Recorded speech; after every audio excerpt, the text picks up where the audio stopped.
Casamento não é apenas a união de duas pessoas. Muitas vezes, é o choque violento entre duas realidades financeiras e morais muito diferentes. Eu sempre soube que a família do meu marido tinha dinheiro, mas nunca imaginei que o preço para fazer parte daquele círculo seria a minha própria dignidade. Durante anos, engoli a seco comentários sobre minhas roupas, minha origem e, principalmente, sobre onde eu morava. Eles achavam que eu era pequena, que eu nunca sairia do aluguel, que eu viveria para sempre à sombra da mansão deles. Mas o que a minha cunhada e minha sogra não sabiam é que o silêncio é o melhor amigo da construção. Enquanto elas riam e debochavam, eu estava levantando tijolo por tijolo do meu próprio império, e o chá da tarde que mudaria tudo já estava marcado.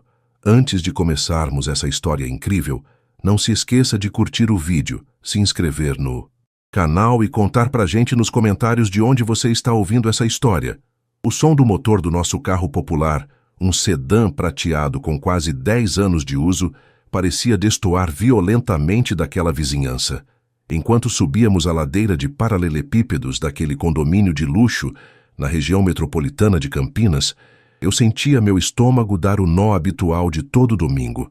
O sol do meio-dia batia no vidro do passageiro, queimando meu braço, mas o calor que eu sentia vinha de dentro, uma mistura de ansiedade e uma raiva contida que eu vinha cultivando como uma planta venenosa há 5 anos. Ao meu lado, Renato dirigia em silêncio. Ele sabia que aquelas visitas à mansão dos Pinheiros, como minha sogra gostava de chamar a casa, eram o meu calvário semanal. Vai ser rápido hoje, amor. Prometo, disse ele, sem tirar os olhos da estrada, apertando o volante com os dedos brancos de tensão. O pai quer falar sobre uns investimentos. A gente almoça e vai embora antes do café da tarde. Eu soltei um suspiro longo, ajeitando a alça da minha bolsa barata no ombro. Renato, você sabe que nunca é rápido. E nunca é só um almoço. É uma inspeção. É um tribunal onde eu sou a ré e sua família é o júri, o juiz e o carrasco. Ele não respondeu. Apenas parou na portaria blindada. O segurança, que já conhecia o carro, demorou propositalmente alguns segundos a mais para abrir a cancela, como se precisasse confirmar se aquele veículo modesto ainda tinha permissão para entrar no Olimpo da família Alencar. Assim que estacionamos na frente da casa, a opulência me atingiu como um tapa. A residência dos pais de Renato era, de fato, impressionante. Uma arquitetura neoclássica exagerada, com colunas brancas que imitavam templos gregos, um jardim milimetricamente aparado, onde nem as formigas ousavam andar fora da linha, e uma fonte de água logo na entrada que jorrava dia e noite, ignorando qualquer crise hídrica que o país enfrentasse. Era o reino de Dona Magda e do Sr. Luiz Otávio. E, claro, o palco favorito da minha cunhada, Patrícia. Saímos do carro e o cheiro de churrasco de alta qualidade invadiu minhas narinas. Picanha importada, com certeza. Carvão de eucalipto. Tudo ali cheirava a dinheiro antigo e julgamento moral. Antes mesmo de tocarmos a campainha, a porta maciça de madeira nobre se abriu. Patrícia estava lá, segurando uma taça de vinho branco, apesar de ser apenas 12:30. Ela usava um vestido de linho que custava mais do que o meu salário mensal como assistente administrativa. "Chegaram!" gritou ela, com uma animação forçada, virando-se para dentro da casa. "Mãe, o Renato chegou e trouxe a Lívia." A ênfase no "faz" e "trouxe a Lívia" foi sutil, mas audível o suficiente para eu entender que eu era o acessório indesejado, o mais um que precisava ser alimentado. Entramos. O ar-condicionado central mantinha a casa numa temperatura polar, um contraste absurdo com o calor tropical lá fora. Dona Magda veio deslizando pelo piso de porcelanato polido, os saltos fazendo um toque-toque autoritário que ecoava pelo pé direito duplo da sala.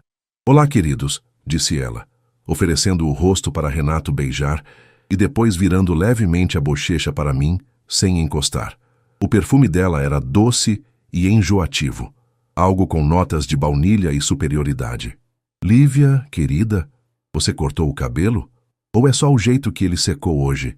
"É o mesmo corte de sempre, Dona Magda", respondi, forçando um sorriso que doía nos cantos da boca. "Ah, Entendi. Talvez seja a umidade. Ela sorriu, um sorriso que não chegava aos olhos, e gesticulou para a varanda gourmet. Vamos. O Otávio já está servindo as entradas. Caminhamos até a área externa. A piscina azul turquesa brilhava sob o sol. Senhor Otávio estava atrás da churrasqueira americana, virando peças de carne com uma pinça de aço escovado. Ele apenas acenou com a cabeça, um cumprimento mudo que ele reservava para os funcionários e para mim. Sentamo-nos à mesa de madeira maciça. O assunto, como sempre, girava em torno de aquisições. Patrícia falava sem parar sobre a viagem que faria para a Europa no mês seguinte, reclamando da cotação do euro, mas deixando claro que dinheiro não era problema. Era apenas uma questão de princípios. Renato tentava participar, falando sobre seu trabalho no banco, mas era constantemente interrompido ou corrigido pelo pai. Eu permanecia, calada, focada em cortar meu pedaço de carne em cubos minúsculos, tentando me fazer invisível. Mas a invisibilidade é um privilégio que eles não me concediam. Eu era o alvo necessário para que eles se sentissem maiores. E vocês, Lívia? A voz de Patrícia cortou o ar como uma navalha. Ela girava a taça de vinho, os olhos fixos em mim com uma malícia predatória. Ainda naquele apartamento alugado no centro, aquele perto da rodoviária, senti o sangue subir para o meu pescoço. O apartamento não era perto da rodoviária. Era num bairro digno, de classe média trabalhadora, mas para eles, qualquer coisa fora dos condomínios fechados era periferia. Estamos bem lá, Patrícia, respondi, mantendo a voz firme. É prático, perto do meu trabalho e do metrô. Prático? Ela repetiu a palavra como se estivesse provando uma fruta podre. Eu não sei como você aguenta, Renato. O barulho, a poluição. E pagar aluguel é jogar dinheiro no lixo, né? Papai sempre diz isso, senhor. Otávio, limpando a boca com um guardanapo de linho, assentiu gravemente, sem olhar para mim. Aluguel é para quem não tem planejamento, meu filho. Já ofereci ajuda para vocês darem entrada em algo aqui no condomínio, mas a Lívia parece gostar daquela vida urbana. Não é questão de gostar da vida urbana, senhor Otávio. Tentei argumentar, sentindo a mão de Renato apertar meu joelho por baixo da mesa, pedindo silêncio. Mas eu não podia calar. Nós estamos economizando.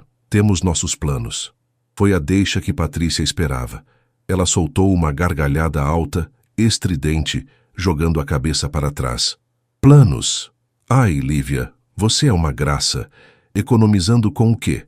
Com o seu salário? Desculpas, cunhada, mas sejamos realistas. Ela se inclinou sobre a mesa, os olhos brilhando com veneno puro. Você nunca terá uma casa como a da minha mãe. Nunca. Vocês não têm o pedigree financeiro para isso. Olha para esse lugar. Ela abriu os braços, abrangendo a mansão, o jardim, a piscina. Isso aqui é resultado de gerações, ou de casamentos certos. Bem, você é esforçada. O silêncio que se seguiu foi ensurdecedor. O som da água da fonte parecia um rugido. Olhei para Renato, esperando, implorando com os olhos que ele dissesse algo, que ele batesse na mesa, que ele me defendesse, mas ele estava olhando para o prato, mexendo na farofa com o garfo, covarde como sempre diante da família. Meu sogro, senhor Otávio, tomou um gole de sua cerveja artesanal e, olhando para o horizonte, assentiu novamente, validando a crueldade da filha. A Patrícia tem um jeito duro de falar, mas a matemática não mente, Lívia. O mercado imobiliário é implacável para quem começa de baixo. Senti as lágrimas picarem atrás dos meus olhos, mas me recusei a chorar. Não na frente deles. Respirei fundo, tentando controlar o tremor nas minhas mãos. Dona Magda, que até então observava a cena como quem assiste a uma novela entediante, decidiu dar o golpe final. Não fique assim, querida, disse ela, com aquela voz mansa e falsa. Patrícia só está dizendo a verdade para o seu bem, para você não criar expectativas irreais. É feio sonhar com o que não nos pertence. Ela fez uma pausa dramática, bebericando seu suco. Você está com inveja, não está? Dá para ver no seu olhar quando você entra aqui. Essa cobiça velada. Mas não se preocupe. Deus dá a cada um o fardo que pode carregar. Talvez o seu fardo seja viver de aluguel para sempre. Aquele foi o momento, o ponto de ruptura. Algo dentro de mim estalou, mas não quebrou. Pelo contrário, calcificou, endureceu. A vergonha que eu deveria sentir se transformou instantaneamente em uma frieza estratégica. Eles achavam que sabiam tudo sobre a minha vida. Achavam que eu era a pobre Lívia, dependente, estagnada. Eles não faziam ideia do que eu vinha fazendo nos últimos 36 meses. Não sabiam das minhas noites em claro. Não sabiam do terreno que eu havia comprado em segredo, nem do projeto que estava sendo finalizado naquela exata semana. Eu limpei a boca com o guardanapo, dobrei-o cuidadosamente e o coloquei ao lado do prato. Ergui o olhar e encarei Dona Magda diretamente nos olhos. Pela primeira vez em anos, não havia medo no meu rosto. Havia um convite. Inveja é uma palavra muito forte, Dona Magda, eu disse, com uma calma que assustou até a mim mesma. Renato levantou a cabeça, surpreso com o meu tom. Na verdade, eu admiro muito o que vocês construíram. É uma inspiração. Vi a confusão passar pelo rosto de Patrícia. Ela esperava um barraco ou lágrimas. Minha serenidade a desarmou. Inclusive, continuei, sorrindo levemente, eu gostaria muito de retribuir a hospitalidade de todos esses anos. Sei que minha casa não é como a sua, mas eu queria convidar a senhora para tomar um chá comigo. Só nós duas, mulheres conversando. Acho que precisamos estreitar nossos laços, não acha? Dona Magda franziu a testa, desconfiada, mas o ego dela falou mais alto. Ela adorava a ideia de ser benevolente, de descer do pedestal para visitar os pobres. Um chá? No seu apartamento? Sim, menti. Ou melhor, omiti. Gostaria de mostrar algumas coisas para a senhora. Pedir uns conselhos de decoração. Talvez. A senhora tem tanto bom gosto. A vaidade de Magda foi fisgada. Ela sorriu vitoriosa. Claro, querida. Se isso vai fazer você se sentir melhor, eu irei. Posso levar algumas revistas de arquitetura para você ter ideias, mesmo que não possa executá-las agora. Seria ótimo, respondi. Amanhã à tarde, às 4? Amanhã às 4, ela confirmou. Por baixo da mesa, minhas mãos pararam de tremer. O convite estava feito. A armadilha estava armada. Eu não levaria Dona Magda para o meu apartamento. Alugado. Eu a levaria para o lugar onde meu suor e meu segredo haviam se materializado em concreto e vidro. Amanhã, a hierarquia daquela família sofreria um abalo sísmico. E eu mal podia esperar para ver a expressão de Patrícia quando o telefone tocasse. A viagem de volta para casa foi mergulhada em um silêncio espesso, quase tátil. O ar-condicionado do nosso carro roncava, lutando contra o calor abafado da tarde, enquanto Renato mantinha os olhos fixos no asfalto da rodovia Anhanguera. Eu olhava pela janela, vendo a paisagem de condomínios industriais e mato seco passar como um borrão, mas minha mente estava longe dali. Minha mente estava desenhando estratégias, revisando cronogramas e saboreando a antecipação do que estava por vir. Você pegou pesado com a mamãe, Renato murmurou, finalmente quebrando o gelo quando já estávamos a quilômetros de distância do Olimpo. A voz dele era fraca, hesitante, como a de uma criança que teme acordar um monstro. Virei o rosto lentamente para ele. A raiva que eu sentia não era quente e explosiva, era fria, calculada e exaustiva. Eu peguei pesado? Perguntei, com uma calma assustadora. Sua irmã me humilhou por 2 horas seguidas. Sua mãe disse que tenho inveja e que meu destino é ser pobre. Seu pai concordou como se estivesse assinando uma sentença de óbito. E você ficou comendo farofas, Renato. Ele suspirou, batendo as mãos no volante. Eles são assim, Lívia. Você sabe, eles são de outra geração. Foram criados achando que dinheiro é a única medida de valor. Não adianta bater de frente. O melhor é ignorar. Ignorar não constrói patrimônios, Renato. Trabalho constrói. Planejamento constrói. Coisas que, aparentemente, sua família acha que eu não tenho capacidade de fazer. Mas por que convidar minha mãe para o nosso apartamento? Ele perguntou, genuinamente confuso e preocupado. O lugar está uma bagunça. Tem aquela infiltração no banheiro que o proprietário ainda não arrumou. Ela vai reparar em tudo. Vai ser munição para ela falar mal da gente por mais 6 meses. Eu sorri olhando para as minhas unhas curtas e sem esmalte. Uma economia necessária nos últimos anos. Confie em mim. Ela não vai. Reparar na infiltração. Renato não sabia. Ninguém sabia. Essa era a beleza e a tragédia do meu plano. Nos últimos 3 anos, enquanto meu marido se contentava com seu emprego estável no banco e reclamava da estagnação sem fazer nada para mudá-la, eu vivia uma vida dupla. Tudo começou com a tia Célia, a de ovelha negra e da minha família, a solteirona que vivia no interior de Minas e que ninguém visitava, exceto eu. Quando ela faleceu, deixou para mim o que todos achavam ser apenas um sítio velho e improdutivo. A família do Renato riu quando soube. Herança de pobre é dívida, disse Patrícia na época. Mas eles não sabiam que a cidade havia crescido. O sítio ficava exatamente onde uma construtora multinacional planejava erguer um mega empreendimento logístico. Vendi as terras. O valor não me faria bilionária, mas era o suficiente para mudar o jogo. Eu poderia ter comprado um apartamento pronto, um carro novo, roupas de grife para esfregar na cara da Patrícia imediatamente. Mas eu não queria parecer uma nova rica deslumbrada. Eu queria solidez. Então, investi. Comprei 2 terrenos em um condomínio que estava sendo lançado na região vizinha, o Reserva das Águas. Era barro puro na época, ninguém dava nada por aquilo. Apostei alto. Com o restante do dinheiro e meu salário, comecei a construir, sozinha. Sem arquiteto de renome no começo, apenas eu, um mestre de obras de confiança chamado Seu Zé, e muita pesquisa de madrugada. Renato achava que eu fazia horas extras no escritório. Achava que minhas visitas de sábado de manhã eram para minha mãe.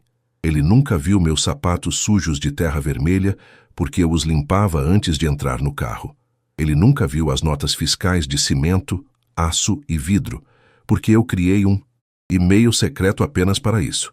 Eu o protegi da sua própria indiscrição, porque sabia que, se ele soubesse, contaria para a mãe dele numa tentativa patética de ganhar aprovação, e ela estragaria tudo. Ela daria palpites, criticaria, colocaria defeito. Eu precisava que fosse meu. Me deixa no escritório, pedi a Renato quando entramos na cidade. Era domingo, mas eu tinha a chave. Vai trabalhar hoje? Depois daquele almoço? Estressante? Tenho que organizar umas coisas para amanhã. O chá com sua mãe precisa ser perfeito. Ele balançou a cabeça, desistindo de entender, e me deixou na frente do prédio comercial onde eu trabalhava. Esperei o carro dele virar a esquina, peguei um táxi e dei o endereço que fazia meu coração acelerar. Reserva das Águas, quadra 8, lote 12. 20 minutos depois, eu estava lá. O condomínio já não era mais barro, agora palmeiras. Imperiais ladeavam as ruas asfaltadas. Casas de alto padrão estavam surgindo por todos os lados, mas nenhuma era como a minha. Parei diante do portão.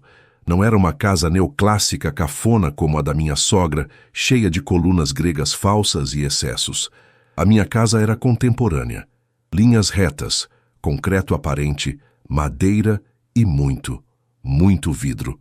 Era uma casa que respirava modernidade e bom gosto, projetada para se integrar à natureza, não para dominá-la.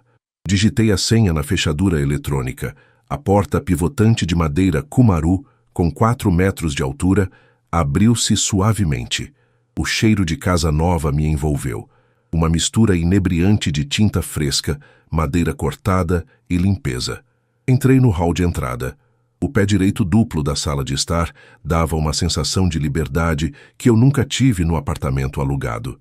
A luz do sol da tarde entrava pelas paredes de vidro, iluminando o piso de porcelanato acetinado que imitava cimento queimado. Caminhei até o centro da sala vazia. A mobília principal chegaria na próxima semana, mas o essencial para o chá já estava montado em um canto estratégico, de frente para a piscina com borda infinita e para a vista do vale. Era ali, o cenário da minha vindicação. Fui até a cozinha gourmet, com sua ilha de granito preto absoluto e armários, planejados que custaram o preço de um carro popular. Abri a geladeira side-by secreta, que já estava abastecida com champanhe e água com gás. Peguei uma garrafa de água e fui para uma área externa. Sentei-me na espreguiçadeira à beira da piscina. O silêncio ali era diferente do silêncio no carro com Renato. Aqui era um silêncio de paz, de conquista. Olhei para a estrutura da casa. Cada tijolo tinha um pouco da minha raiva convertida em argamassa. Você nunca terá uma casa como a da minha mãe. Repeti as palavras de Patrícia em voz alta, deixando que ecoassem no quintal. Sorri. Ela estava certa. Eu não tinha uma casa como a da mãe dela. A da mãe dela parecia um museu mofado parado nos anos 90. A minha parecia a capa de uma revista de arquitetura internacional. Meu celular vibrou. Era uma mensagem de Renato. Amor, pedi pizza, não demora, e vê se relaxa. Amanhã, minha mãe vai pegar no seu pé sobre a limpeza do apartamento. Você sabe. Respondi apenas com um emoji de joinha. Pobre Renato. Ele seria um dano colateral nessa guerra, mas era necessário. Talvez, vendo do que eu fui capaz sozinha, ele finalmente acordasse e virasse homem. Ou talvez não. E se não virasse, eu teria uma casa de 4 suítes só para mim. Levantei-me e comecei a preparar o palco para o dia seguinte. Eu havia contratado uma equipe de limpeza pesada na sexta-feira. Tudo brilhava. Na área da varanda, posicionei uma mesa redonda pequena, mas sofisticada, que eu havia trazido no meu carro dias antes. Coloquei 2 cadeiras de design. Sobre a mesa, dispus o jogo de chá que comprei em um leilão de antiguidades. Porcelana francesa, delicada, muito mais elegante que as xícaras floridas e exageradas de Dona Magda. O plano era simples, mas brutal. Eu não daria o endereço novo para ela. Eu disse que a encontraria no ponto de referência, perto do meu trabalho, pois o trânsito estaria complicado, e eu a guiaria. Ela, em sua arrogância, aceitou, achando que eu queria carona ou que estava com vergonha do meu bairro. Mal sabia ela que amanhã, às 16 horas, a hierarquia da família Alencar seria reescrita. Eu não precisaria gritar, nem xingar. Eu apenas abriria uma porta, e essa porta faria mais barulho do que qualquer ofensa que Patrícia já tivesse me dirigido. Verifiquei os detalhes finais. O paisagismo estava impecável. As orquídeas que plantei no jardim vertical estavam florescendo. O sistema de automação estava configurado. Assim que entrássemos, as cortinas se abririam automaticamente e uma música suave de jazz começaria a tocar. Era teatral? Sim. Mas depois de 5 anos sendo tratada como plateia barata, eu merecia ser a diretora do espetáculo pelo menos uma vez. Tranquei a casa, sentindo o peso da chave eletrônica no meu bolso como se fosse uma arma carregada. Peguei o táxi de volta para o mundo real, para o apartamento alugado com infiltração, para o marido passivo e para a pizza de domingo à noite. Quando cheguei em casa, Renato estava no sofá, assistindo aos gols da rodada. E aí? Conseguiu adiantar o trabalho? Perguntou ele, sem desviar os olhos da TV.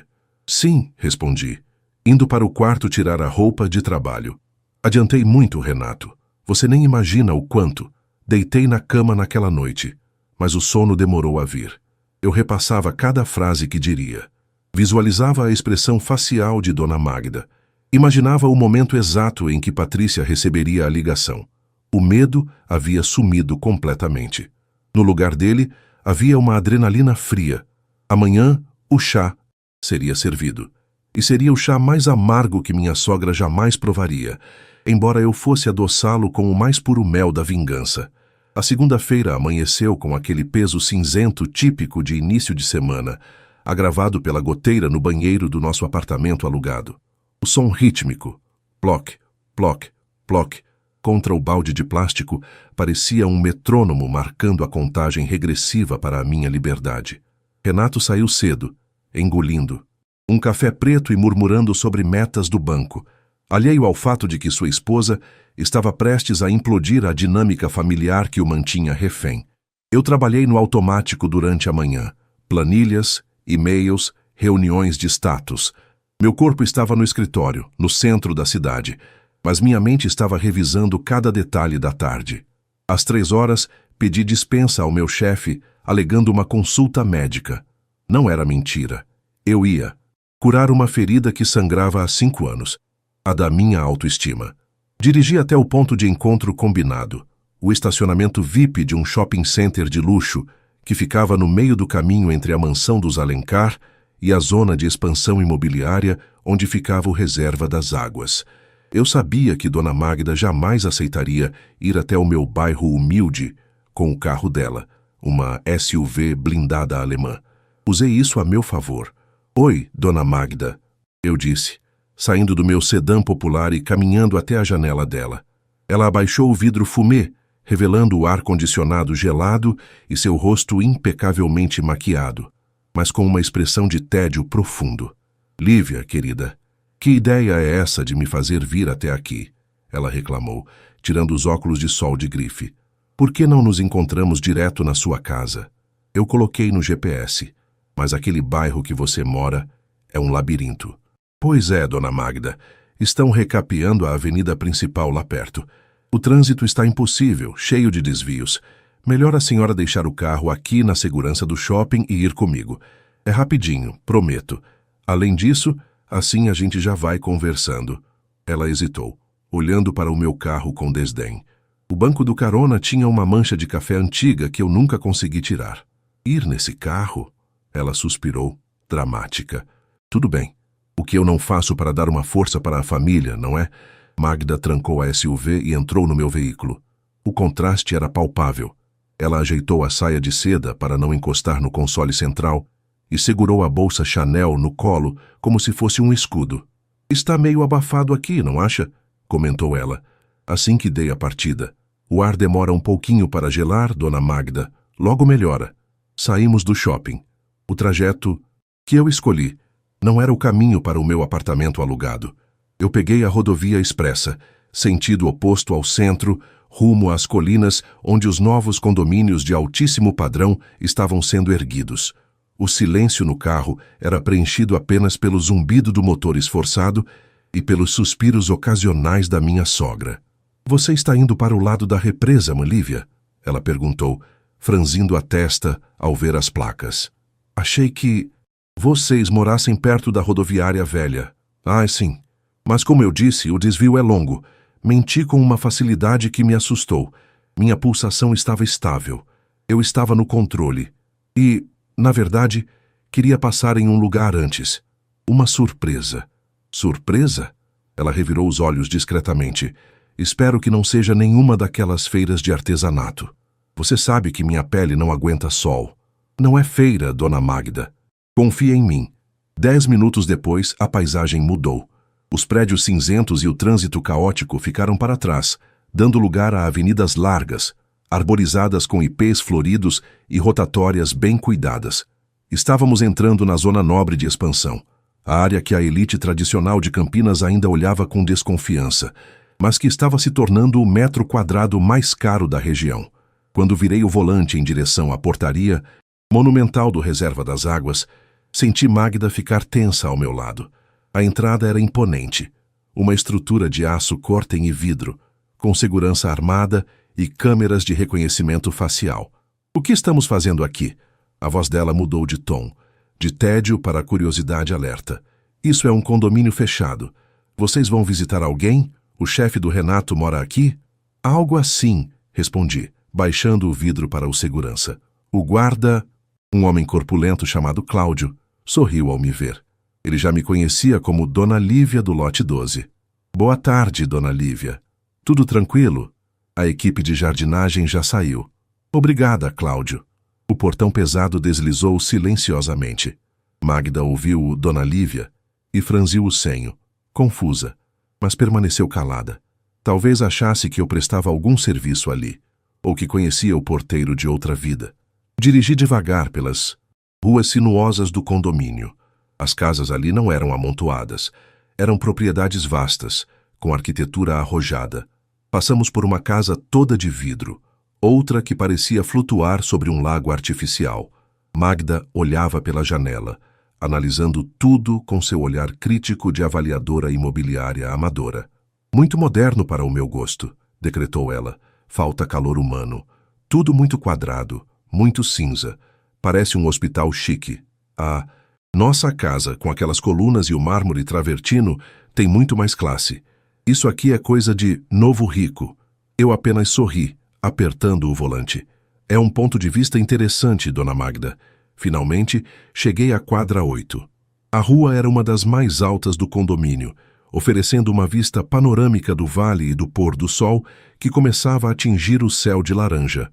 Parei o carro em frente ao número 12. Minha casa. Ela se erguia, majestosa, mas discreta. A fachada era composta por ripas de madeira nobre que garantiam privacidade, intercaladas com vidro espelhado e concreto aparente. O jardim da frente era minimalista, com capim dos pampas e pedras vulcânicas, iluminado por balizadores de LED que já começavam a acender com o cair da tarde. Não havia portão visível, apenas a garagem subterrânea e a entrada social imponente. Desliguei o motor. O silêncio do condomínio invadiu o carro. Chegamos, anunciei. Magda olhou para a casa, depois para mim, depois para a casa novamente. Quem mora aqui, Lívia? Algum diretor do banco? O Renato pediu para você entregar algum documento? Vamos logo. Eu não quero ficar esperando no carro enquanto você faz entregas. Não é entrega, Dona Magda. Vamos entrar. O chá será aqui. A confusão no rosto dela era genuína. Ela não conseguia processar a informação. Para ela, eu e Renato éramos sinônimos de mediocridade financeira. A ideia de que eu tivesse acesso social a uma casa daquelas era inconcebível. Saí do carro e ela me seguiu, a passos lentos, o salto alto estalando no piso drenante da calçada. Parei diante da porta pivotante de 4 metros. Não toquei a campainha, apenas coloquei meu dedo no leitor biométrico. Bip, clique. A fechadura destravou com um som suave e mecânico. Empurrei a porta pesada com uma mão, revelando o interior. O sistema de automação detectou nossa presença. As persianas blackout se recolheram silenciosamente, revelando a vista espetacular da piscina de borda infinita que parecia se fundir com o horizonte. As luzes se acenderam em um tom ambarino, acolhedor. O ar-condicionado central já estava ligado, mantendo o ambiente numa temperatura perfeita, e o som ambiente começou a tocar Dave Brubeck baixinho, como eu havia programado. Magda parou no hall de entrada, boquiaberta. A bolsa Chanel escorregou levemente de seu ombro. Ela olhou para o pé direito duplo de 6 metros, para o lustre de cristal contemporâneo que parecia uma chuva de gotas de luz, e para o piso de porcelanato líquido que refletia tudo como um espelho. Meu Deus! Sussurrou ela, incapaz de conter o deslumbramento, apesar de tentar disfarçar. Quem é a sua amiga, Lívia? Ela deve ser muito rica. O marido dela é político? Empreiteiro? Eu fechei a porta atrás de nós, trancando o mundo lá fora. Vamos para a varanda, Dona Magda. A vista é melhor lá. Guiei-a pela sala de estar, passando pelos sofás de design italiano que haviam sido entregues naquela manhã.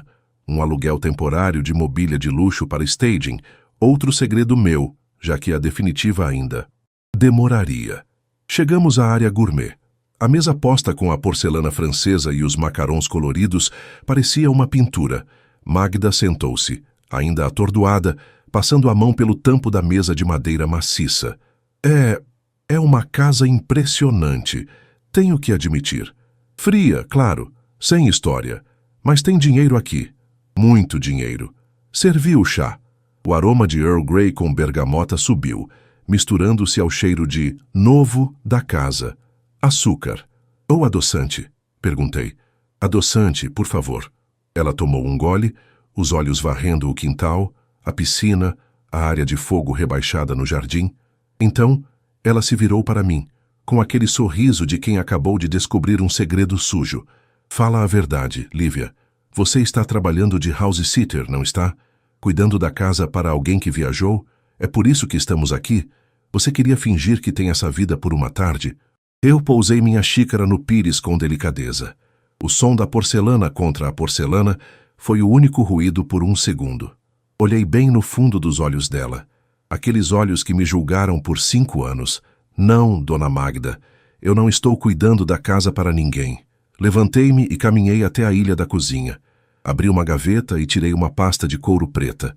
Voltei e coloquei-a sobre a mesa, na frente dela. Pode abrir. Magda franziu, a testa desconfiada. Com a mão trêmula, ela abriu a pasta. Dentro, estava a escritura do imóvel, registrada em cartório há 2 semanas, e, logo na primeira linha, em letras garrafais, estava o nome do proprietário. Não estava o nome de Renato, não estava o nome do banco. Estava o meu nome, Lívia Maria dos Santos, apenas o meu. Casada em regime de separação total de bens, uma exigência humilhante que o senhor Otávio impôs antes do casamento para proteger o patrimônio dos Alencar, e que agora, ironicamente, protegia o meu.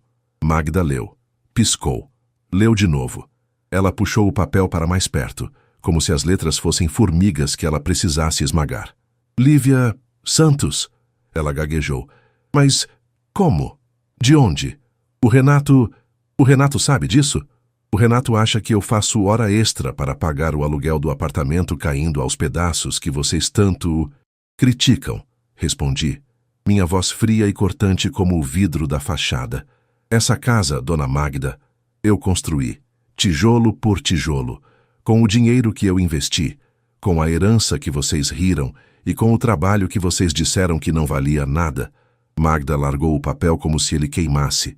Ela olhou ao redor novamente, mas agora o olhar não era de crítica, era de medo. O medo de quem percebe que subestimou o inimigo.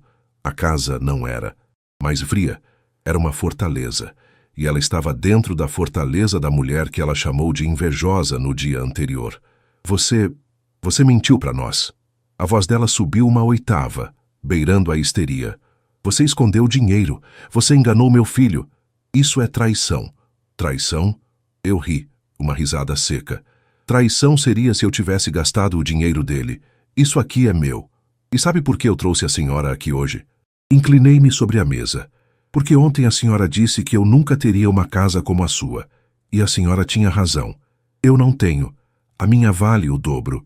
A minha é inteligente, sustentável e, o mais importante, foi construída sem precisar humilhar ninguém para me sentir superior. Dona Magda estava pálida. O ruge caro nas bochechas parecia palhaço agora. Ela tateou a bolsa, buscando o celular com desespero. Eu vou ligar para a Patrícia. Ela precisa saber disso. Ela precisa vir aqui agora ver o que você fez. Que tipo de monstro você é.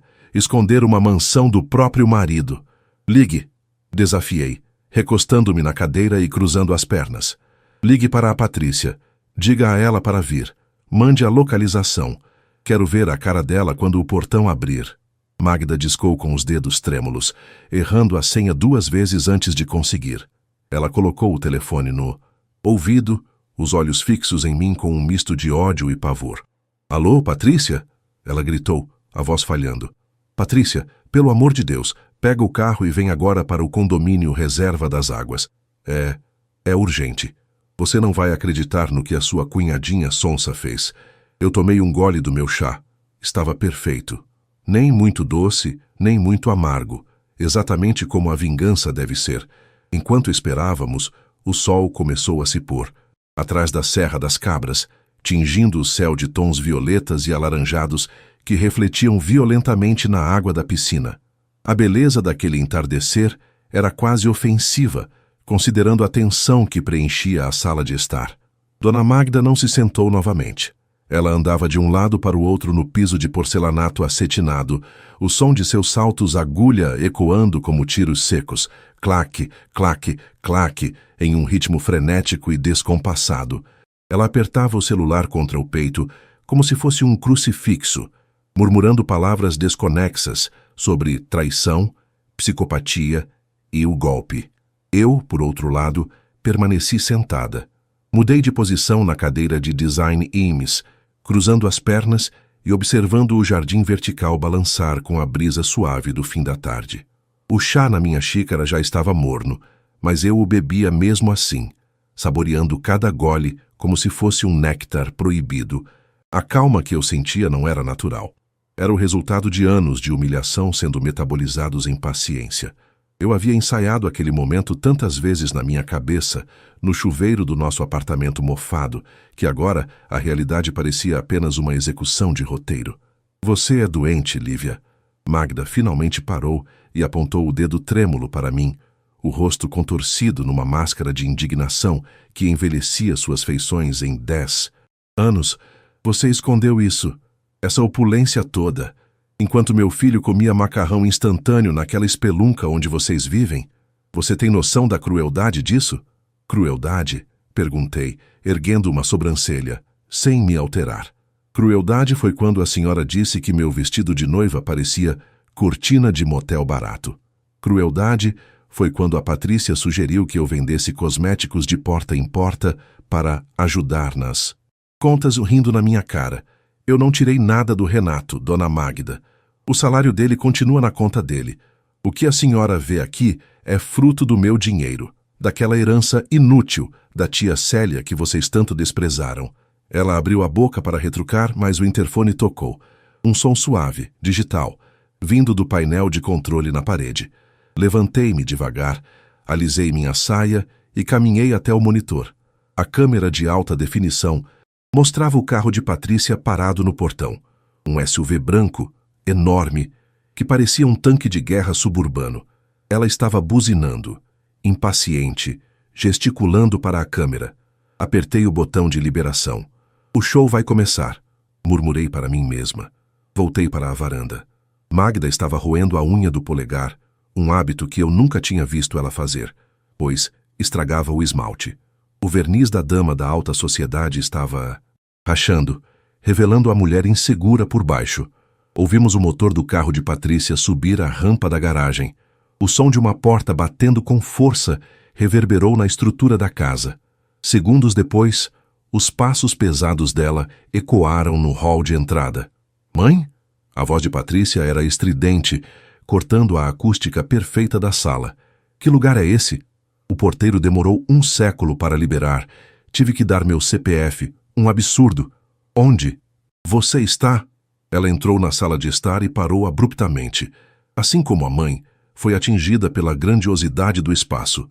Seus olhos varreram o pé direito duplo, a escada flutuante de madeira e vidro, a iluminação indireta que realçava as obras de arte minimalistas nas paredes. Por um breve segundo, vi a inveja pura e cristalina brilhar no olhar dela. Não era desprezo, era desejo. Ela queria aquilo. Ela precisava daquilo. Então ela me viu, e viu a mãe dela encolhida no canto, pálida. Lívia? Patrícia franziu a testa, a confusão estampada no rosto cheio de botox. O que você está fazendo aqui? Você arrumou emprego de corretora? Estão tentando vender essa casa para a mamãe?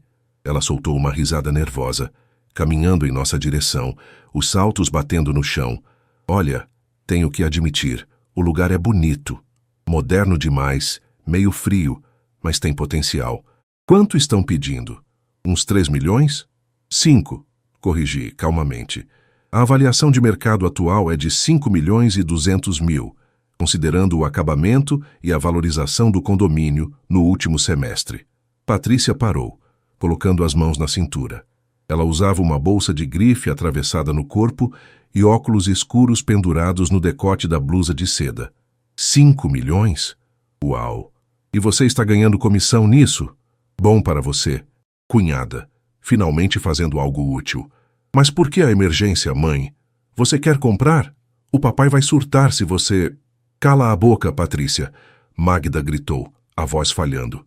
Foi a primeira vez que vi Magda gritar com a filha favorita. Patrícia recuou assustada. O que foi? O que aconteceu? Magda apontou para mim, o braço esticado, tremendo. Pergunte a ela. Pergunte à sua cunhada, corretora, de quem é essa casa. Patrícia olhou para mim, depois para a mãe, depois para a escritura que ainda estava sobre a mesa de centro de madeira maciça. Ela caminhou até lá, pegou o documento com desdém e leu. O silêncio que se seguiu foi pesado, denso, como se o ar tivesse sido sugado da sala. Vi os olhos de Patrícia se arregalarem. Ela leu o nome, leu o endereço, leu a data.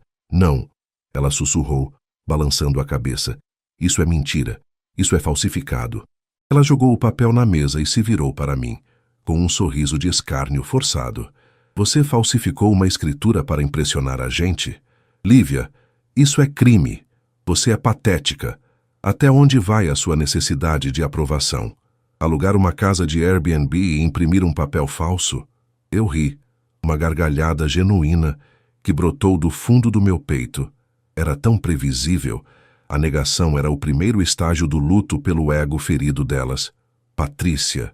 Querida, comecei, caminhando até a ilha da cozinha e abrindo uma gaveta. Tirei de lá um molho de chaves e o controle mestre da automação da casa. Você acha mesmo que eu falsificaria um registro em cartório? Pode consultar o número da matrícula online agora, se quiser. O Wi-Fi da casa é Casa Lívia 5G. A senha é Eu Venci 2024. Fique à vontade. Ela pegou o celular, os dedos voando na tela. Enquanto ela digitava no site do registro de imóveis, o rosto dela foi perdendo a cor. O bronzeado artificial de clínica de estética deu lugar a uma palidez mortal. Está no nome dela. Patrícia sussurrou, deixando o celular cair no sofá. Ela olhou para mim como se eu fosse um monstro de 7 cabeças. Como? Como você fez isso? Você ganha 3.000 reais por mês. Você usa roupas de departamento? Você roubou o Renato? Lá vem a acusação de roubo. Suspirei, servindo. Mais chá para mim mesma. Vocês são tão limitadas. Sente-se, Patrícia. Vou explicar didaticamente, já que matemática financeira nunca foi o forte da família Alencar, apenas a herança. Ela não sentou. Ficou de pé, rígida, os punhos cerrados.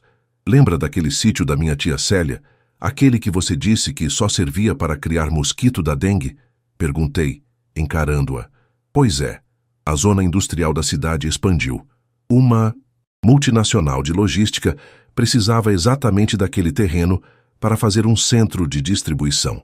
Eu vendi na hora certa, pelo preço certo.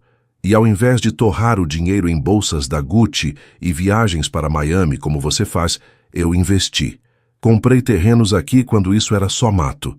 Construí, vendi, reinvesti e construí esta aqui, à vista. Patrícia parecia ter levado um tapa físico. Ela piscava, tentando processar a informação. A pobrezinha da Lívia era tecnicamente mais líquida do que ela. E o Renato? Patrícia perguntou, a voz agora carregada de veneno. O meu irmão sabe que a esposa dele é uma milionária escondida enquanto ele se mata de trabalhar naquele banco para pagar o aluguel? Ele vai saber hoje, respondi. Mas vamos aos fatos, Patrícia. O Renato não se mata de trabalhar. Ele faz o mínimo. Ele está acomodado porque sabe que, no fundo, o papai de vocês sempre vai salvá-lo. Eu ofereci ajuda várias vezes para comprarmos algo juntos, mas ele dizia que não era o momento. O que ele queria dizer é que não queria baixar o padrão para o que podíamos pagar juntos, preferindo esperar a herança de vocês. Você é uma egoísta, Magda interveio, aproximando-se da filha para formar uma frente unida. Casamento é comunhão, tudo o que é seu é dele. Você escondeu patrimônio. Isso dá divórcio. Vamos tirar tudo de você na justiça. Foi a minha vez de dar o golpe final daquela rodada. Caminhei calmamente até a minha bolsa, que estava no balcão, e tirei uma cópia de outro documento. Um documento antigo, amarelado, que eu guardava com carinho. Divórcio? Talvez, concordei, estendendo o papel para Magda. Mas tirar tudo de mim? Acho difícil. A senhora se lembra deste documento, Dona Magda? Foi a senhora mesma que insistiu que assinássemos antes do casamento. Magda pegou o papel. Era o pacto antenupcial. Regime de separação total de bens. Li em voz alta, citando a cláusula que eu sabia de cor. Para garantir que o patrimônio da família Alencar não se misture com terceiros, não foi isso que o senhor Otávio disse na época? Vocês tinham tanto medo de que eu, a pobretona, roubasse o dinheiro da família que blindaram o Renato contra mim. Sorri. Um sorriso frio e cortante. A ironia, minhas queridas, é que esse documento funcionou perfeitamente. Ele protegeu o meu patrimônio da incompetência financeira do filho de vocês e da ganância da família. Essa casa é minha. Só minha. O Renato não tem direito a um único tijolo sequer. Vocês criaram a regra. Eu apenas joguei o jogo. O silêncio voltou, mas agora era diferente. Era o silêncio da derrota absoluta. Patrícia caiu sentada no sofá, as pernas falhando. Magda segurava o papel do pacto antenupcial, como se fosse sua sentença de morte social. Elas haviam criado a própria armadilha. A arrogância delas em me excluir financeiramente foi exatamente o que permitiu que eu construísse meu império sem a interferência delas. "O Renato está vindo", disse Patrícia, com a voz fraca, olhando para o celular que vibrava no sofá. "Ele mandou mensagem. Estou chegando no endereço que a mamãe mandou. O que está acontecendo?" "Ótimo", respondi, verificando meu relógio. Eram 5:30. "O convidado de honra não pode faltar. Ele vai odiar você", Patrícia sibilou, tentando recuperar um pouco de dignidade. "Quando ele souber que você mentiu por 3 anos, que você deixou ele passar vergonha morando de aluguel, ele vai te odiar." "Talvez", admiti, sentindo uma pontada de tristeza genuína, a única emoção real que me permiti sentir naquela tarde. "Mas ele vai ter que escolher. Ou ele continua sendo o filhinho da mamãe que vive de aparências, ou ele vira o homem que constrói a própria vida ao lado de uma mulher que provou que é capaz de tudo." Fui até o painel de automação e apertei um botão. Mude noite ativado. As luzes da casa mudaram. A iluminação externa acendeu, transformando a piscina em uma joia azul brilhante na escuridão crescente. O jardim se iluminou de baixo para cima, dramático e imponente. A casa parecia respirar poder. "Preparem-se", eu disse, voltando para a cabeceira da mesa. O Renato acabou de passar pela portaria. O aplicativo do condomínio me avisou. Magda e Patrícia se entreolharam. Elas estavam encurraladas na casa da invejosa, cercadas por luxo que não podiam criticar, prestes a ver a estrutura familiar desmoronar. E eu estava apenas começando. A vingança contra a sogra e a cunhada estava servida, mas a conversa com meu marido seria a verdadeira batalha. E eu estava armada até os dentes com concreto, vidro e verdade. O som do motor engasgado do nosso sedã prateado subindo a rampa da garagem foi, talvez, o ruído mais triste que já ouvi.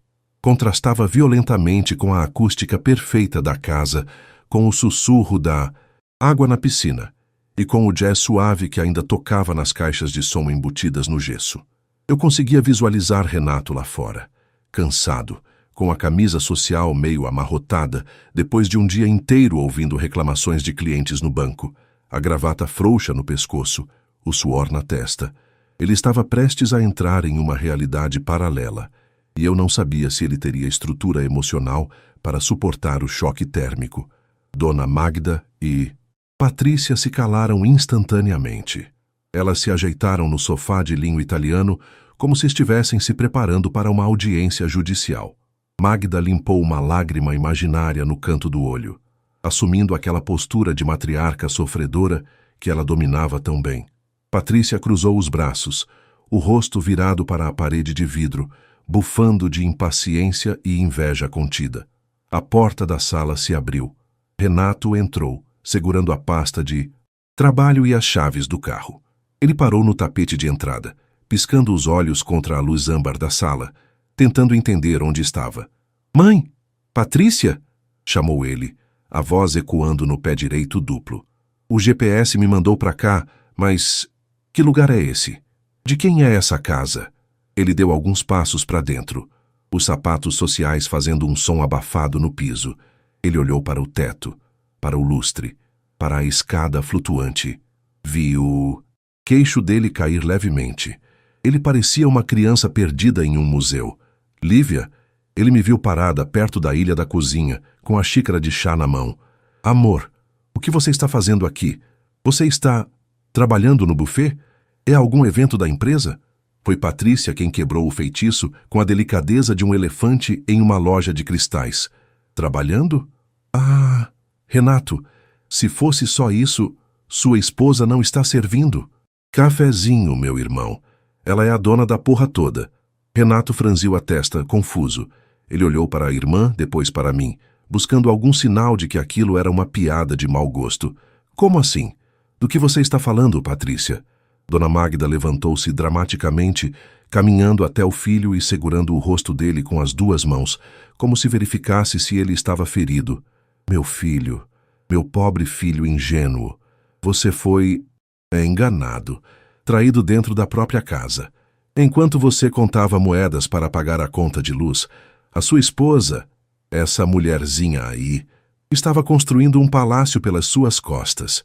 Renato afastou as mãos da mãe, irritado com o toque, mas visivelmente perturbado. Mãe, para com isso. Lívia, me explica, de quem é essa casa? Eu coloquei a xícara na pia. O som da louça batendo no mármore foi o sinal para eu entrar em cena. Caminhei até ele, parando a 2 metros de distância. Não o toquei. Eu precisava que ele me visse. Realmente me visse. Não como a esposa submissa que aceitava tudo, mas como a mulher que eu havia me tornado. A casa é minha, Renato, disse eu, com a voz firme, mas baixa. É nossa, se você quiser, mas no papel é minha. Construída com o dinheiro da venda do sítio da tia Célia e com os investimentos que eu fiz nos últimos 3 anos. Ele recuou um passo, como se eu tivesse lhe dado um tapa. O rosto dele ficou vermelho, depois pálido. Sua, ele gaguejou. Mas o sítio? Você disse que vendeu por uma merreca. Você disse que o dinheiro mal dava para trocar de carro. Eu menti, admiti, sem desviar o olhar. Eu disse que vendi barato porque sabia o que aconteceria se eu dissesse a verdade. Sua família teria dado um jeito de gastar tudo em oportunidades imperdíveis em que o seu pai inventa. Ou pior, teriam me convencido a comprar um apartamento naquele condomínio deles, para eu viver eternamente sob o teto e as regras da sua mãe. Você mentiu para mim por 3 anos? A voz dele falhou. A dor no olhar dele era genuína, e aquilo me feriu mais do que os gritos de Magda. Lívia, eu sou seu marido. Eu dormia com você toda noite. A gente falava sobre economizar no supermercado. Eu deixei de comprar roupas para mim para a gente pagar o aluguel. E você tinha milhões na conta? Eu não tinha milhões parados na conta, Renato. Eu tinha tijolos, eu tinha cimento, eu estava investindo. Tentei me aproximar, mas ele levantou a mão, me parando. Não, gritou ele. Não vem com essa de investimento. Você me fez de palhaço. Você me viu sofrendo, me viu preocupado com o futuro e ficou quieta. Isso não é casamento. Lívia, isso é sociopatia. Sociopatia, rebati, sentindo a raiva voltar. Sociopatia é o que a sua família faz com a gente há 5 anos. Me humilhando domingo sim, domingo também. Dizendo que eu sou uma morta de fome, que eu tenho inveja, que eu nunca vou ser ninguém. E você? O que você fez, Renato? Você ficou calado. Você comia sua picanha e deixava sua mãe me chamar de fracassada na minha cara. Isso não. Justifica! Ele gritou de volta e as veias do pescoço saltadas. Você não podia ter escondido algo desse tamanho. Dona Magda, percebendo a brecha, atacou novamente. Ela é uma egoísta, meu filho. Ela queria ver você na lama enquanto ela ficava no luxo. Olha para isso aqui. Ela gesticulou para a sala. Ela planejou tudo sozinha. Ela nunca pensou em nós. Ela só pensou nela. E agora, quer saber a melhor parte? Ela esfregou na nossa cara um papel dizendo que, se vocês se separarem, você não leva a nada. Renato olhou para mim, os olhos arregalados de choque. É verdade? Você se blindou contra mim? Fui até a mesa e peguei o pacto antinupcial. Caminhei até ele e estendi o papel. Leia, Renato. Leia quem pediu esse documento. Ele pegou o papel com as mãos trêmulas. Isso é o pacto antinupcial, murmurou ele. Exatamente, confirmei. Aquele que o seu pai, o grande senhor Otávio, exigiu que assinássemos, lembra? Para proteger o patrimônio dos Alencar. Eles achavam que eu era a golpista. Eles achavam que eu queria o dinheiro da sua família. Então, eles criaram a lei. O que é meu, é meu. O que é seu. Apontei para a casa. Eu só segui a regra, Renato. Eu construí isso aqui sozinha. O dinheiro saiu da minha conta pessoal, fruto da minha herança, que por lei não se comunica. E a valorização veio do meu trabalho de gestão de obra, que eu fiz enquanto você achava que eu estava fazendo hora extra. Se não fosse por esse papel que a sua mãe tanto amava, talvez você tivesse direito à metade. Mas graças à ganância deles, isso aqui é 100% meu. Renato olhou para o papel, depois para a mãe. Magda desviou o olhar, fingindo arrumar o cabelo. A hipocrisia estava escancarada na sala, palpável como a fumaça de um incêndio. Você sabia disso, mãe? Renato perguntou, a voz baixa e perigosa. Eu só queria proteger você, meu filho. Magda gaguejou. Quem ia imaginar que essa Zinha ia ter sorte na vida? Sorte não, Magda. Competência. Corrigi. Renato soltou uma risada amarga, jogando o papel no chão. Ele passou as mãos pelos cabelos, despenteando-se, parecendo perdido. Eu não sei quem vocês são, disse ele, olhando de mim para a mãe e para a irmã. Minha mãe, que sempre disse que dinheiro não era tudo, mas que me fez assinar um papel para proteger a herança. E minha esposa, que construiu uma vida secreta porque não confiava em mim. Eu não confiava na sua capacidade de dizer não para eles, Renato, confessei baixando a guarda. Se eu tivesse te contado sobre o dinheiro do sítio, o que você teria feito? Seja honesto. Ele abriu a boca para responder, mas travou. Ele sabia a resposta. Eu teria sugerido que a gente investisse com o papai, ou que a gente reformasse a casa da minha mãe.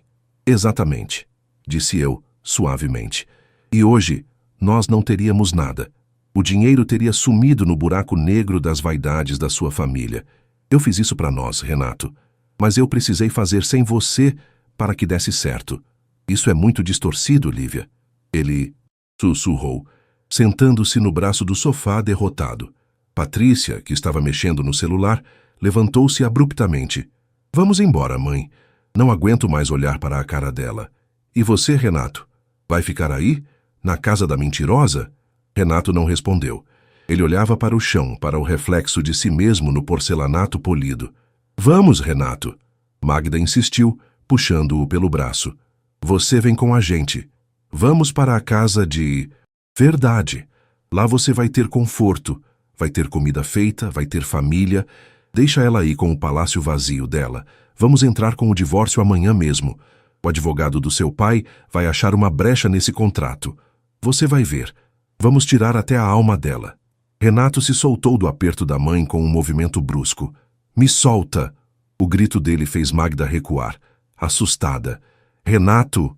Ele se levantou, a respiração ofegante. Ele olhou para a mãe com uma expressão que eu nunca tinha visto nele. Nojo. Vocês estão falando em tirar dinheiro dela? Agora? Depois de passarem anos chamando ela de pobre? Vocês não têm vergonha? É o seu direito. Patrícia gritou. Você é o marido.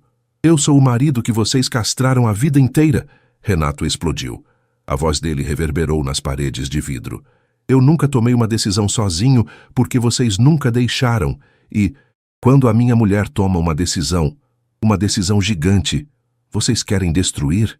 Ele se virou para mim. O olhar dele ainda estava ferido, cheio de mágoa, mas havia algo mais ali.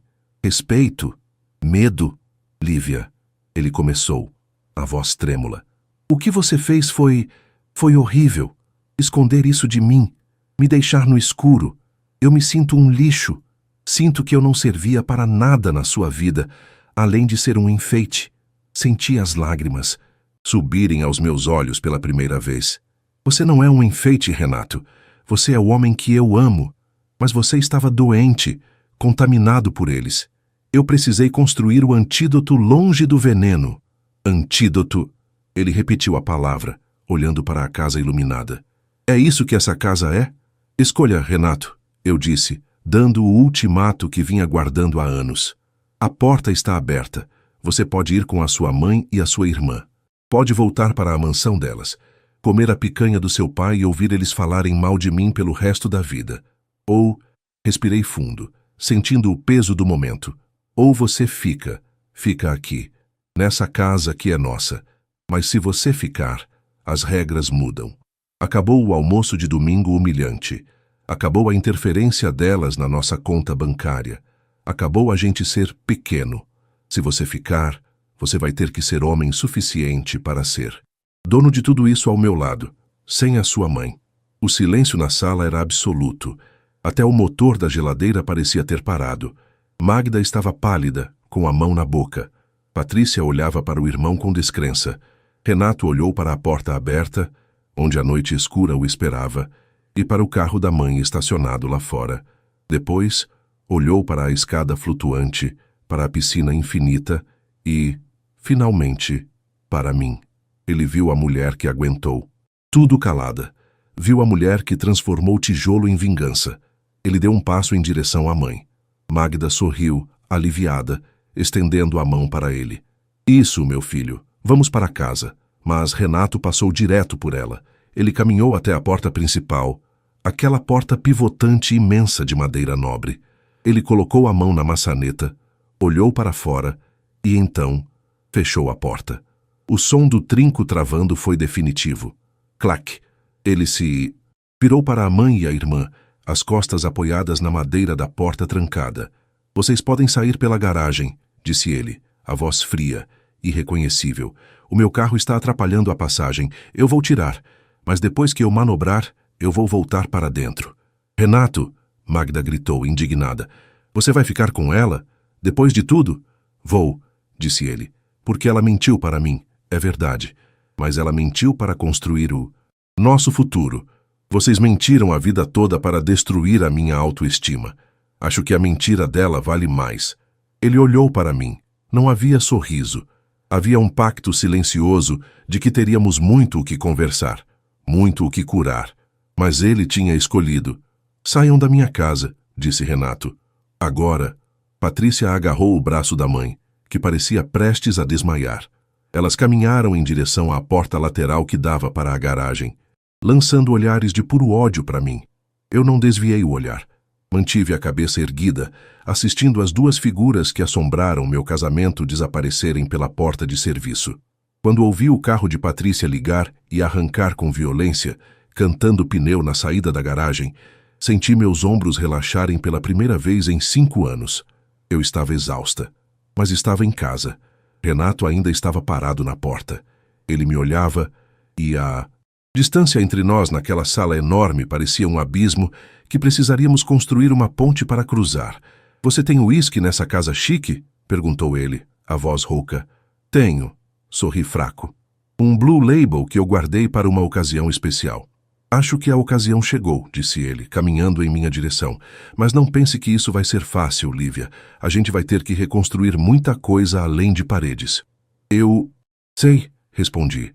Mas a fundação agora é sólida. O som dos pneus do carro da minha sogra cantando no asfalto quente da rua desapareceu, deixando para trás apenas o zumbido dos grilos e o murmúrio suave da bomba da piscina. A casa, antes um palco de batalha, mergulhou num silêncio profundo e pesado. Renato permaneceu imóvel perto da porta de entrada, com as mãos nos bolsos da calça social, olhando para o vazio. A postura dele, geralmente curvada pelo peso das críticas do pai, parecia diferente agora. Havia uma tensão nos ombros, uma rigidez de quem acabou de acordar de um coma longo e doloroso. Caminhei até a cristaleira iluminada por fitas de LED e peguei a garrafa de Blue Label. O vidro era pesado, frio ao toque. Servi 2 copos baixos de cristal, ouvindo o líquido âmbar cair sobre o gelo esférico que eu já deixara preparado no freezer. O tilintar do gelo foi o único som na sala por longos segundos. Tome, ofereci-o estendendo o copo para ele. Renato pegou o uísque sem me olhar nos olhos. Ele girou o líquido no copo, observando o redemoinho dourado. 5 milhões, murmurou ele, a voz rouca. Você construiu um patrimônio de 5 milhões e eu estava preocupado se dava para comprar queijo prato ou mussarela no mercado. Era necessário, Renato, respondi, tomando um gole generoso do meu uísque. O álcool desceu queimando, aquecendo meu peito, dissolvendo o nó de tensão que estava ali há horas. Se eu tivesse colocado esse dinheiro na conta conjunta, seu pai teria te convencido a investir na empresa de blindagem de carros do tio Alberto que faliu ano passado. Ou sua mãe teria te feito comprar aquele flat encalhado em Santos. Ele soltou uma risada seca, sem humor. O pior é que é verdade. Eu sou tão previsível. Assim, tão manipulável. Você não é manipulável por natureza, Renato. Você foi treinado. Encostei-me na ilha da cozinha, observando-o. Eles passaram 30 anos dizendo que você não sabia lidar com dinheiro, que você precisava da tutela deles. Eu precisei esconder o meu sucesso para não ver você entregá-lo de bandeja para quem sempre te diminuiu. Renato finalmente levantou o olhar. Os olhos estavam vermelhos, marejados. Ele bebeu o uísque num gole só, fazendo uma careta. Eu devia estar furioso com você. E eu estou puto, Lívia. Me sinto um idiota. Mas ele olhou ao redor para a grandiosidade da sala, para a vista da cidade cintilando ao longe através da parede de vidro. Mas ver a cara da minha mãe, ver o medo no olho da Patrícia, foi a primeira vez na vida que eu senti que elas não tinham poder sobre mim. Ele caminhou até a janela. Você comprou minha liberdade, não foi? Não. Corrigi, aproximando-me dele e parando ao seu lado, olhando para o horizonte. Eu comprei a minha. Você é convidado a compartilhar dela, se quiser. Mas a chave da sua liberdade está na sua mão, não na minha conta bancária. Ficamos ali, lado a lado, sem nos tocar, observando as luzes da cidade. A distância entre nós era palpável, feita de 3 anos de mentiras e omissões. Mas pela primeira vez, a base dessa distância era a verdade. Não havia mais segredos. O aluguel, a infiltração, o carro velho, tudo era passado. Me mostra a casa, pediu ele, de repente. Quero ver o que minha esposa construiu enquanto eu dormia. Fizemos um tour silencioso. Mostrei a suíte master com o closet que eu desenhei, pensando nas roupas que ele nunca comprava para si mesmo. Mostrei o banheiro com a banheira de imersão e o teto, de vidro para ver as estrelas. Mostrei o escritório no andar superior, com uma mesa de madeira maciça virada para a reserva florestal. Esse é o seu escritório? Perguntou ele, passando a mão na cadeira de couro. Não, respondi suavemente. O meu é o do lado menor. Esse aqui eu projetei para você. Para quando você decidisse sair do banco e trabalhar com algo que realmente gostasse. Eu não sabia quando isso ia acontecer, mas deixei pronto. Renato sentou-se na cadeira. Ele girou devagar, sentindo o peso e a autoridade que aquele móvel conferia. Ele colocou as mãos sobre a mesa vazia e chorou. Foi um choro silencioso, contido, de um homem que percebe o quanto foi amado em segredo e o quanto foi abusado em público pela própria família. Eu saí do quarto e o deixei sozinho. Ele precisava daquele momento. O luto pela imagem idealizada da família é um processo solitário. 8 meses depois, o sol de domingo brilhava forte sobre o condomínio Reserva das Águas, mas dessa vez não havia nó no meu estômago. O cheiro que vinha da área gourmet não era o da picanha arrogante do meu sogro, mas o aroma complexo de uma paella de frutos do mar que Renato estava aprendendo a fazer. Muita coisa mudou naqueles 8 meses.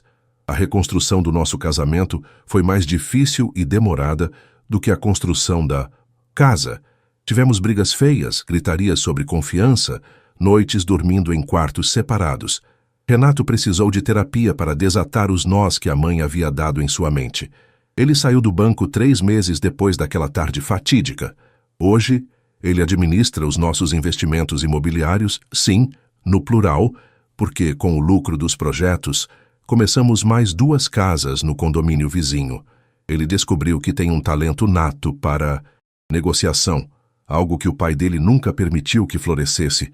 A campainha tocou. Sequei as mãos no pano de prato e fui atender.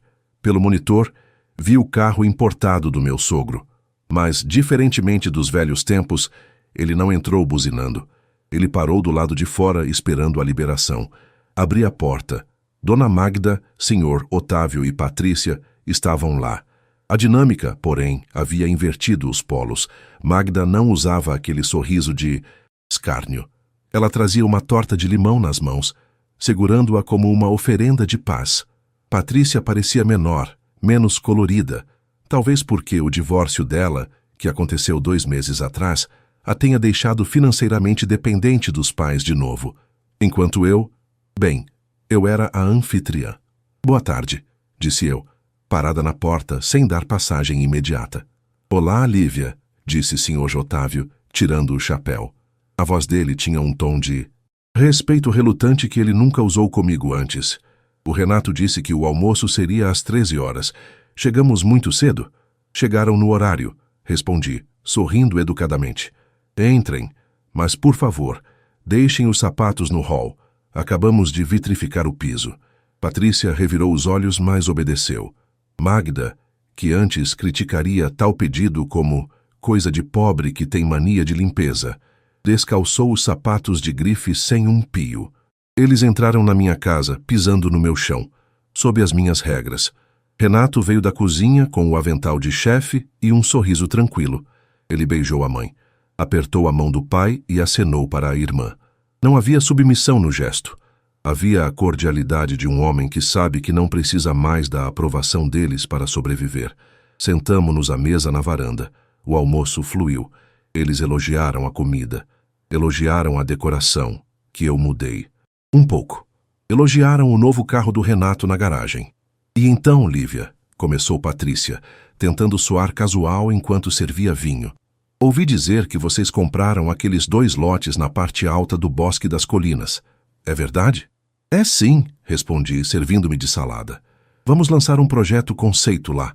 Casas autossustentáveis. O mercado está pedindo isso. Interessante, disse Sr. Otávio, limpando a boca. Se precisarem de capital para alavancar, o banco tem umas linhas de crédito boas para construtores. Eu poderia interceder. Troquei um olhar com Renato, um olhar cúmplice, cheio de significados que só nós entendíamos. Agradeço, pai, disse Renato, firme. Mas não precisamos de sócios nem de empréstimos agora. Estamos trabalhando com capital próprio. A gestão da Lívia é impecável. O silêncio que se seguiu não foi constrangedor. Foi o silêncio da vitória. Magda baixou os olhos para o prato. Patrícia tomou um gole longo de vinho. Senhor Otávio assentiu, reconhecendo a derrota. Naquele momento, percebi que a vingança não era ver minha sogra humilhada ou minha cunhada com inveja. Isso foi apenas um detalhe momentâneo, um prazer fugaz. A verdadeira vingança foi ver meu marido recusar o dinheiro do pai porque confiava na esposa. A verdadeira vingança foi transformar o desprezo deles em respeito forçado. Mais tarde, quando eles foram embora, elogiando a torta que Magda trouxe, porque eu sou magnânima na vitória, sentei-me na espreguiçadeira da piscina com Renato. O sol estava se pondo, tingindo o céu com as mesmas cores daquele dia, meses atrás. Você acha que eles mudaram? Perguntou Renato, brincando com a minha mão. Não, respondi sinceramente. Eles continuam os mesmos, vaidosos, materialistas. Mas nós mudamos, Renato, e é isso que importa. Eles não têm mais onde cravar as garras. Ele beijou minha testa e suspirou, satisfeito. Sabe de uma coisa?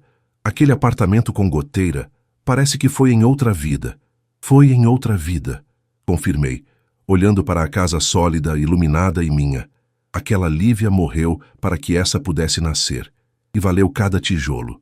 Fechei os olhos, sentindo a brisa fresca da noite. Eu não tinha apenas uma casa como a da mãe dele. Eu tinha um lar, e pela primeira vez, ele era verdadeiramente indestrutível. Se você gostou dessa história de superação, reviravolta e justiça, não se esqueça de deixar o seu like, se inscrever no canal e ativar o sininho para não perder nenhuma das nossas histórias. Compartilhe esse vídeo com quem precisa saber que o mundo dá voltas. Até a próxima.